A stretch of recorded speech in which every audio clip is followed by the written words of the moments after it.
कर्मचारियों के लिए बल्ले बल्ले। ईपीएस में 7,500 डीए और ईपीएस 95 पेंशन में बड़ा बदलाव हुआ है। भारत में हर साल लाखों सरकारी कर्मचारी और पेंशनर महंगाई के भत्ता में डीए और पेंशन सुधारों का इंतजार करते हैं। महंगाई के दौर में जब रोज़मर्रा का ज़रूरत के दाम तेज़ी से बढ़ते हैं, तब डीए और पेंशन में वृद्धि उन्हें बड़ी राहत देती है। हाल ही में सरकार ने 4% डीए बढ़ाने का ऐलान किया है, जिससे कर्मचारी और पेंशनरों के जेब में सीधा 7,500 रुपये तक का अतिरिक्त लाभ पहुंचेगा। साथ ही ईपीएस 95 योजना के तहत न्यूनतम पेंशन को 7,500 रुपये तक के बढ़ाने पर विचार चल रहा है। यह दोहरा तोहफा केंद्र सरकार के लिए भी ऐतिहासिक कदम साबित हो सकता है। तो क्या है इसका न्यूज़ में आपको विस्तार से बताता हूँ।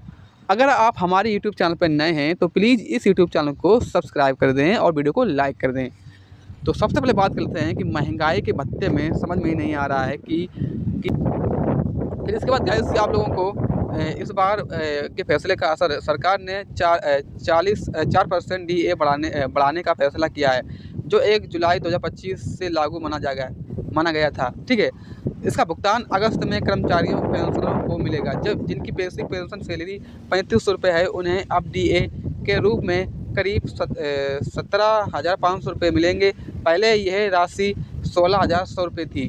उच्च वेतन के लिए अधिकारियों का इससे और से ज़्यादा फ़ायदा होगा। इसका मतलब ये है कि कर्मचारी की जेब में हर महीने औसत 7,500 रुपये तक अतिरिक्त जुड़ेंगे।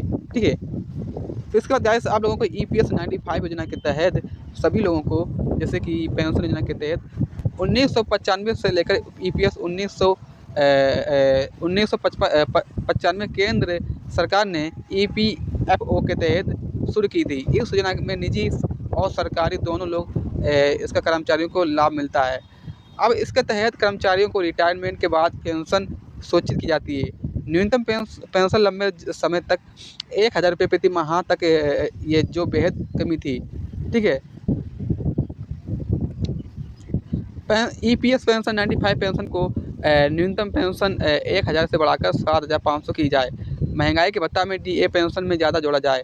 ठीक है, तो इसमें जैसे कि बात कर लेते हैं हम, जैसे कि कोर्ट की भूमिका क्या है।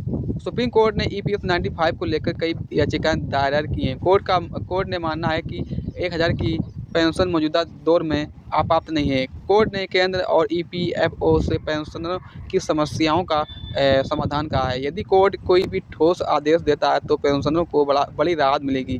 ठीक है, अब उसके बाद गाइस की बात कर लेते हैं कि आप लोगों को कर्मचारियों को पेंशन के लिए कर्मचारी और पेंशनों के लिए, जैसे कि कर्मचारी संगठनों ने सरकार ने इस कदम का स्वागत किया है। ठीक है, 8वें वेतन का, तो इसमें आर्थिक असर यह है कि गाइस यहाँ से आपको एक बात समझनी है कि गाइस, तो आशा करते हैं ये वीडियो आपको बहुत पसंद है। वीडियो को लाइक करें, हमारे यूट्यूब चैनल को सब्सक्राइब करें।